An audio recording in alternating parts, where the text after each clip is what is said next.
The AZA, or the Association of Zoos and Aquariums, is a non-profit organisation dedicated to the advancement of zoos and aquariums in the areas of conservation, education, science and recreation. Its Care Manual documents are considered the industry standard for how to care for animals. So taking the key facts and figures from these documents and applying them to real-world examples of zoo habitat layouts, squishing it all together and put it into Planet Zoo should give us the quote-unquote perfect habitat in the game. This is Zoo School.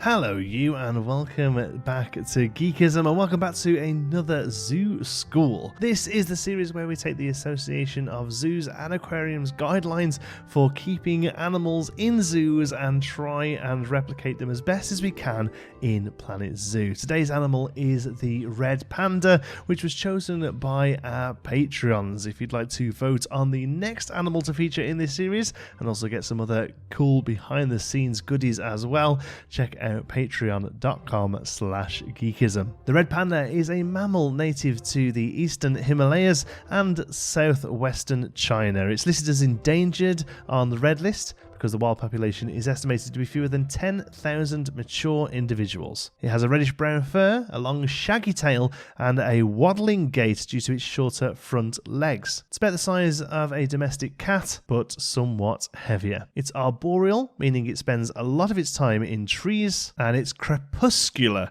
meaning it's mostly active during the twilight hours of the day. In zoos, they can be housed singularly, in pairs, or in small groups. So let's get started taking a look at the layout and the barriers we should be using.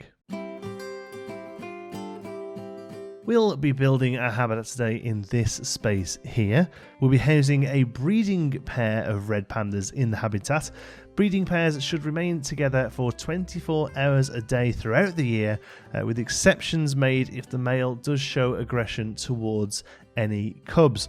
All male groups can be held, providing enough space and close observation, but we are going for a male and female pair today. The floor area should be no less than 420 square feet, with resting platforms 12 feet high, which is specifically needs to be above the view line of guests.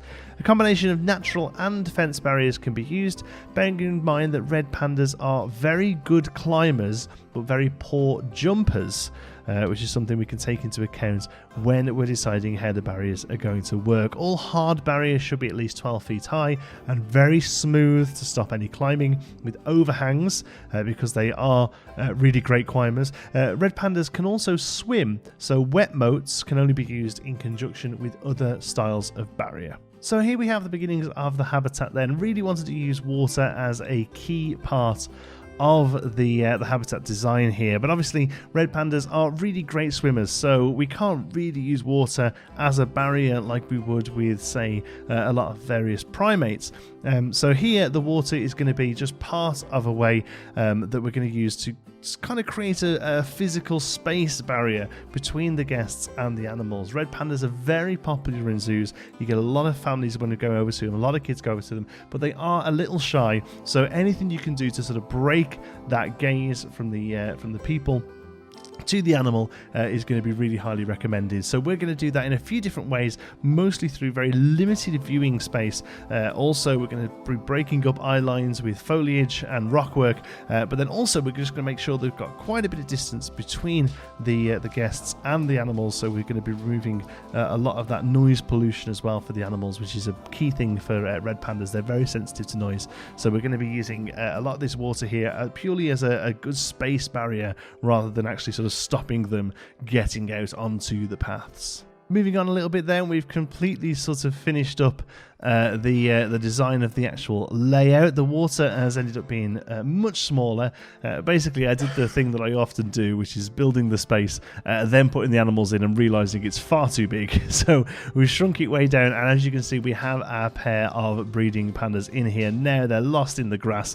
Really, they've just been put in there so I can sort of see the space area. So obviously, in the game, as far as the game's concerned, they don't use the water. So really, the active space they have available is this indoor area area here and this outdoor space here. Like I said, we are going to be aiming to have a breeding pair of pandas here, so a lot of the design here needs to be based around the nesting of the female panda that we're going to go into detail in a little while. But as far as the sort of barriers and the space is concerned, I'm really happy with how this has turned out.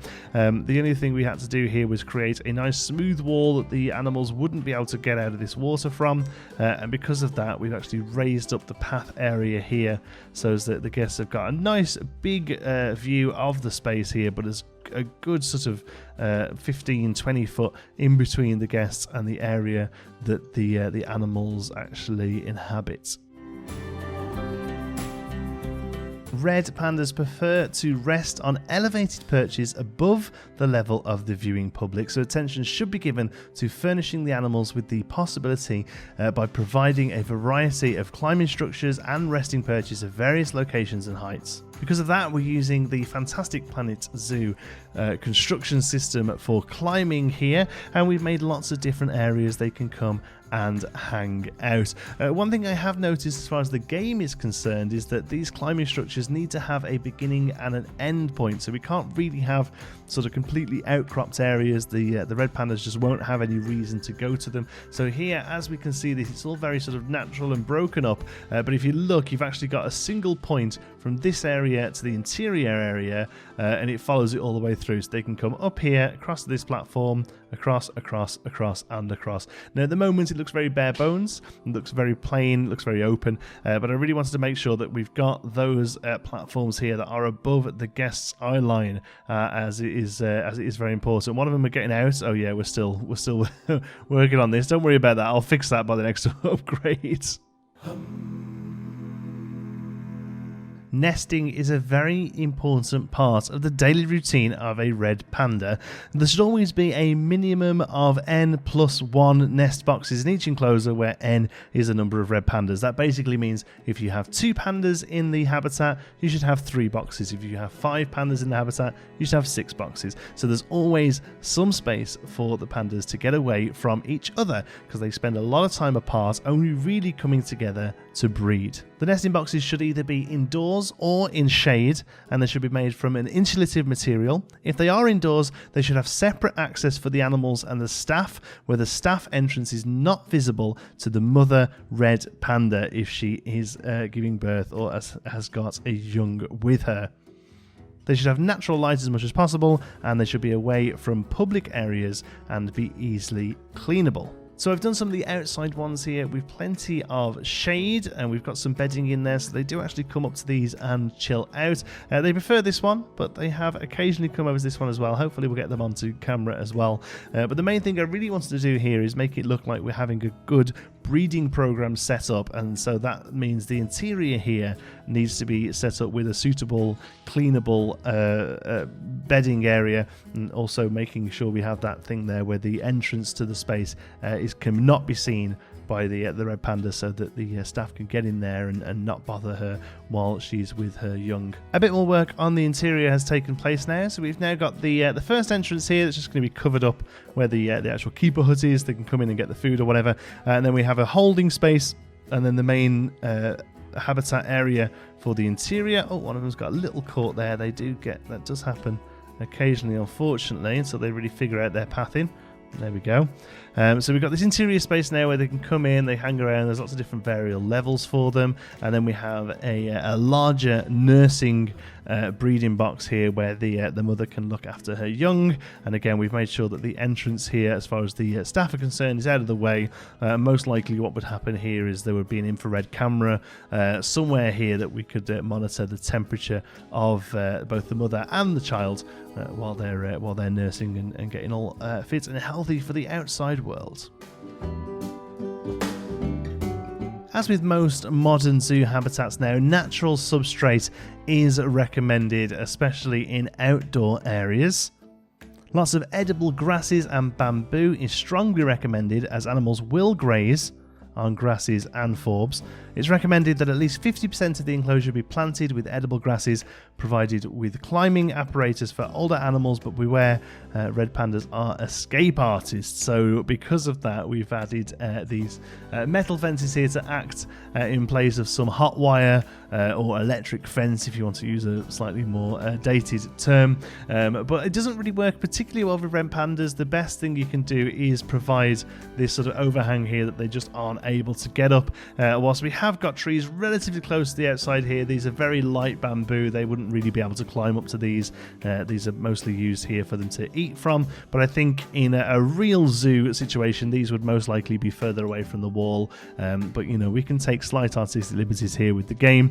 A couple of people have told me now that my habitats are realistic in as much as they look like the first draft from an architect, and then it's up to them to then go back to the drawing boards as zookeepers to make it actually more practical. But I'm fine with that. At some point, we're always going to make something look a little bit too fancy for what it is. We've also got these awesome stones. I don't think I showed those off in the last update. These are from Ice Hot Milk on the Steam Workshop. They're awesome. They're the Columnar stones. They're not really in keeping with the area that these animals are from, but I think they look fantastic. I've been wanting to use them for a while now, and I think they tie this build together really quite well. And also, they act as really great scent posts.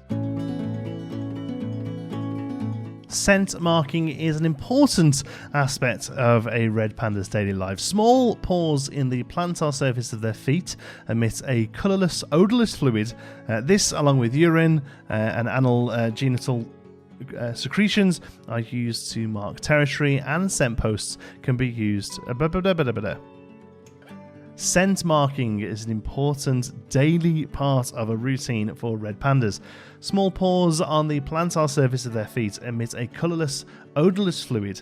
This, along with urine and anal-genital secretions, is used to mark territory, and scent posts that can be cleaned on a rotation should be provided to accommodate this. So, part of the climbing structures here, obviously, are going to act as sort of classic sort of scent posts. We've also got our columnal towers in here, and then also we've just got a few tree trunks that fill that job role as well as a lot of the plant bases and things like that. And then on the inside, we've got something a little bit more sort of utilitarian here that will act as ways of the animal scenting if need to. We've then thrown a few little bits of interesting interaction in here, some cardboard boxes and stuff, again away from the guest eye line as much as possible. We're very much going for the modern zoo approach of naturalistic guest facing areas, and then more useful areas in the back here that the animals actually use. So one of them is actually chilling out in that larger bedding area, and another one is